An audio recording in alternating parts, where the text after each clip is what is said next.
watching the sunset on Tennessee hills. I wish I could capture it, I never will. 'Cause I'm not a painter, can't stay in the light.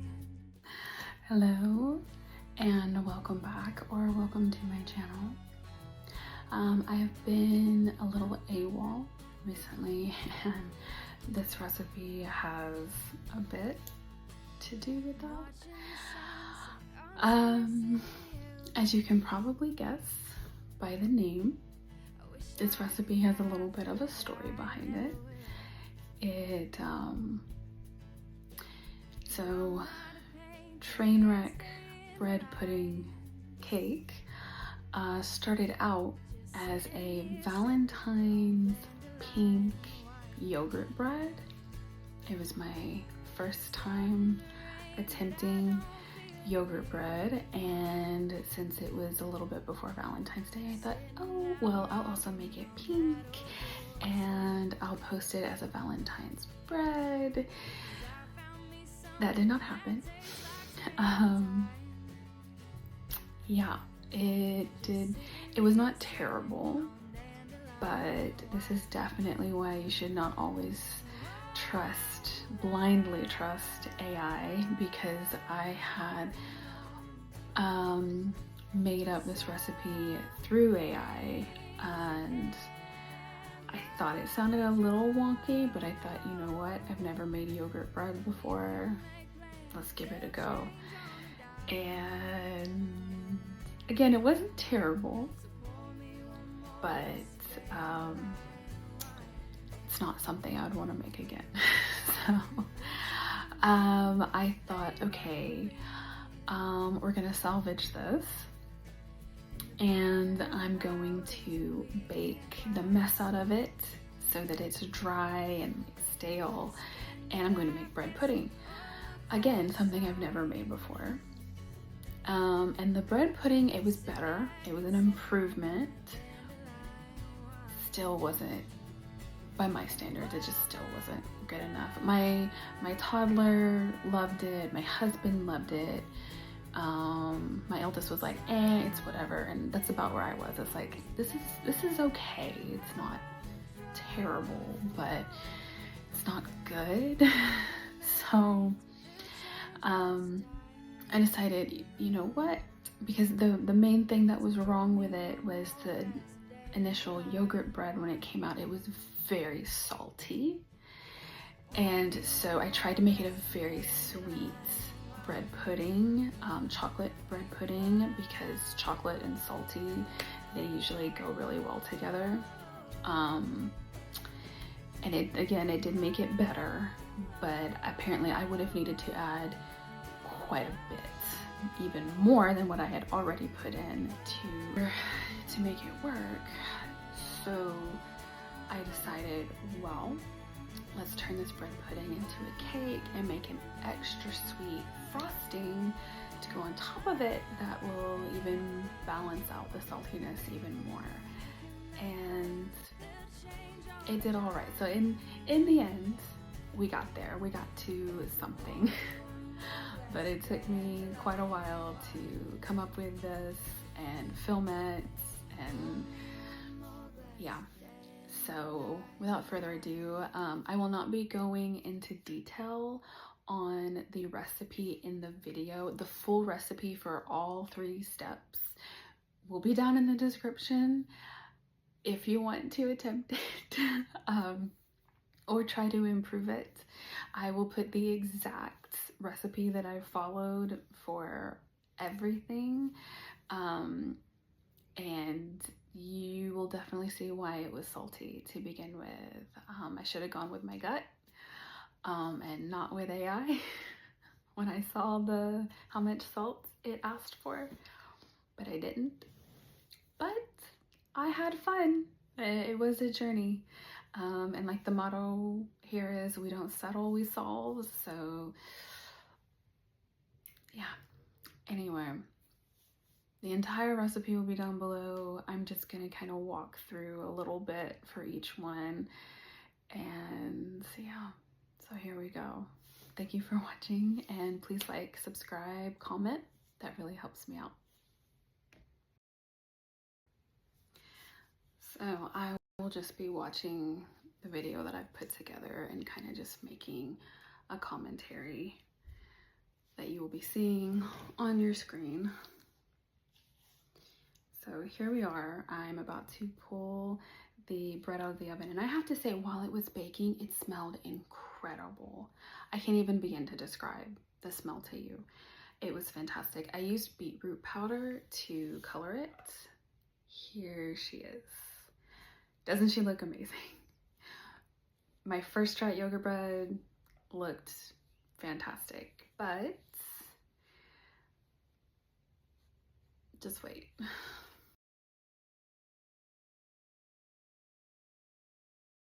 So not only was it super salty, it also stuck to my bread oven terribly, which I don't quite know why. I greased the mess out of it with butter, and I've never had bread stick on me like that before. I will say, if I ever attempt a yogurt bread again, which I would like to try in the future, it's a little bit of a redemption. I will use parchment paper, so I don't have to worry about it. That's what I see a lot of people do when they make especially non like wheat flour based breads. So the more keto-y breads, ones made from almond flour, yogurt bread, which had almond flour in it. So it looked vibrant and gorgeous by the time I was done mixing all of my ingredients in my KitchenAid stand mixer. As you can see, it was gorgeous pink. It didn't come out that way. You can kind of tell it was more of a peachy on the outside, and then a very light pink, almost like my apron actually, very light pink in the center.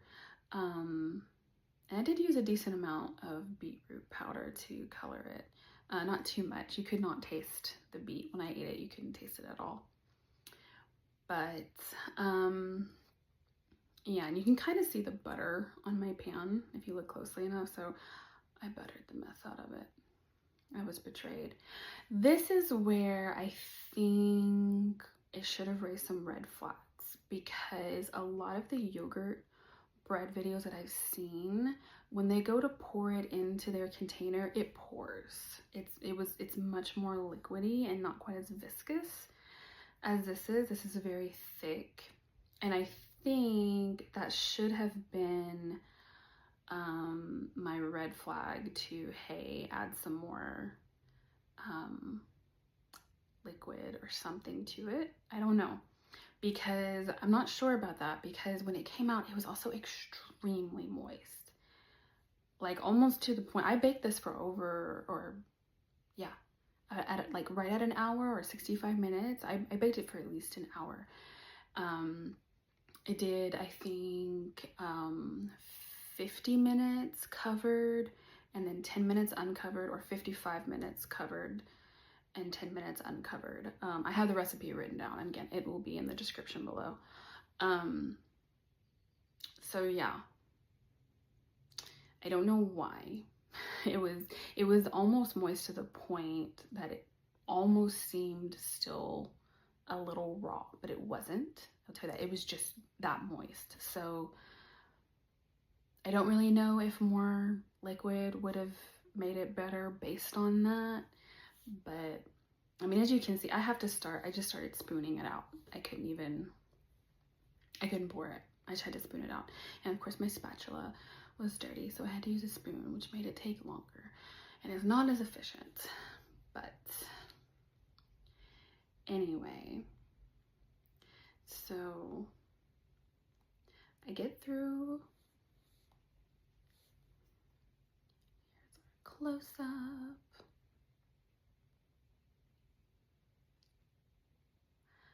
And then I added some sesame seeds on top, kind of make it pretty. I also like sesame seeds. Yeah, I had such high hopes. I was so excited. I very rarely try something new and it doesn't work out. very rarely. A beautiful little bread oven, pink of course. And then this is basically back what you saw. It comes out and it looks beautiful, but then I'm betrayed. But I don't give up. The next step was this gorgeous, I have to say, it came out gorgeous, looking beautiful bread pudding. Of course, the yogurt bread looked beautiful at first glance as well. I made this a very rich chocolate, very dark chocolates using 100% cacao powder. I broke up the yogurt bread, as you can see, and I threw it in the oven. I don't remember the exact temperatures. I'll post them on the screen here, and the time that I took to dehydrate it. It did take me a little longer than what I initially put it in for, because like I said, it was so moist. But yes, and then it came out and I put it in my 9x13 casserole dish. Put it in there, and I do have to say, my toddler loved this. My type 1 diabetic toddler loved this. I was giving her bits of the crust. The crust was the least salty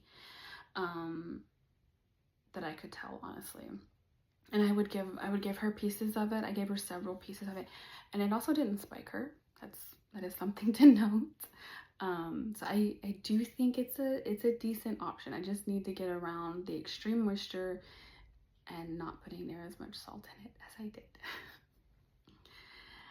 Anyway, so here's some footage of the mixture that I made for the bread pudding. Like I said, it was a very rich chocolate bread pudding. It has butter, 100% cacao powder. I believe there were some eggs. Yes, there were some eggs, some heavy cream. I also put a little bit of cinnamon. I kind of made it like a Mexican hot chocolate flavor.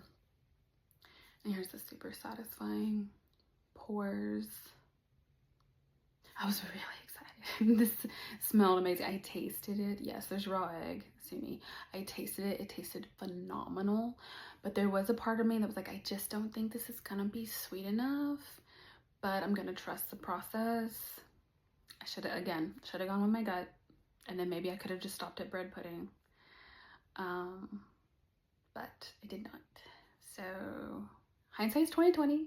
That's how I was brought up to learn. Hindsight is definitely 2020. So I did pour this over the dried out bread, and I let it sit for at least 20 minutes. You could probably do a little bit longer. You can maybe even do it overnight if you wanted to just ensure that the bread soaks it all up. And then I put it in the oven and I baked it. And again, as you can see, it came out gorgeous. Of course, the house was smelling amazing again. The house was it smelled like Mexican hot chocolate. It was divine. But then we tasted it, and again, it wasn't bad. I mean, it was good. It just still wasn't sweet enough to fully counteract that saltiness. So that's when I decided, okay, there's only one thing left to do at this point, because I refuse to throw this away. I refuse to throw it away because, and again, of course, my type 1 diabetic daughter, my husband loved it. He was like, I'm more than happy to just eat it as it is. And I was like, well, I don't like it enough to eat it every day for a dessert to get it to go away. My eldest, she and I were both on the same page. We're like, we just don't like it enough to really eat on it. So we knew it would probably go to waste. Like only half of it might get eaten before everyone was just tired of it. So I was like, okay, last ditch effort. What kind of like frosting or icing or glaze or what can I put on top of this? And I went through a few different options. At first I was thinking maybe a buttercream based frosting. And I do think that would have been really good. And I also thought about a chocolate ganache since it was already chocolate. I thought, well, chocolate will go with it. But then I was like, well, it might be a little too chocolatey because, like I said, it was already very richly chocolate. So I went ahead and decided there was also like a glaze that I played around with, but I knew I wanted something with substance. I wanted it to be thick. I wanted it to be very rich and very sweet because I was tired of not being able to cancel out that saltiness. So I settled on a cream cheese frosting, and I colored it again with beetroot because this all was supposed to be a Valentine's recipe. So by this point, we're already past Valentine's Day. I think by this point, it was probably February 17th or 18th at this point. So yeah, I made this and it tasted great. The frosting by itself tastes amazing. And I put it on top, as you can see, and it came out great. It's not my favorite cake. It's definitely, it's not the worst thing. It is a huge improvement from the yogurt bread to the chocolate bread pudding, now to this chocolate bread pudding cake. Huge improvement. Yeah, I am proud of it. I am proud. I did not give up, and I actually ended up making something that I don't mind eating. I like it. It's not my favorite, but I do like it. I like it enough that I could have at least a piece a day and be fine with it.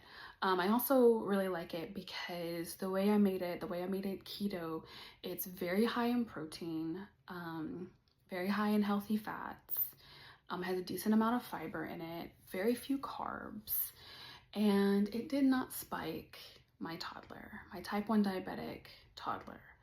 So that's the ultimate thing. Honestly, at the end of the day, if I hate the recipe, if I hate how it tastes, but she loves it and it doesn't spike her, that's all I care about, honestly. I don't know where you are, if you are on a diabetic journey, if you are a parent of a type 1 diabetic child, if you yourself have type 1 diabetes, if you have type 2 diabetes, if you don't have diabetes at all and you're just trying to live a more keto lifestyle, or you're just trying to find, or you want to try some weird recipe that you just happened across on YouTube, try it and tweak it. That's the beauty of cooking. You can do whatever you want with it. I did, and I messed up. I rescued it in the end. I got there in the end, but initially, with the yogurt bread, that was definitely, I won't call it a fail because I didn't give up. But also it was not bad enough that I would have like thrown it away, especially since my toddler did like it so much. So yeah. Anyway, as you can see, it is a very thick, dense bread pudding. Loved it. So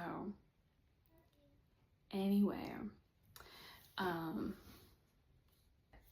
Trainwreck Mexican bread pudding cake.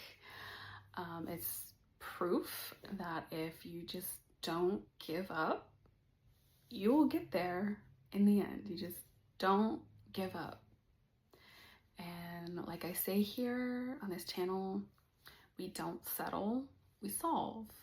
And whether that's cooking or day-to-day life, what have you, don't settle. Solve it. Promise, you will get there. Thank you so much for watching this. Like I said, if you want to try to make this, Let me know how it goes. If you improve it, let me know how you did it, please. I would like to circle back to this recipe someday in the far future. Maybe like the 1 year anniversary of posting it. Maybe next Valentine's Day I'll make a delicious bread pudding cake. And it won't be Trainwreck this time. Anyway, thank you again for watching, and yeah, thank you for being here. Bye.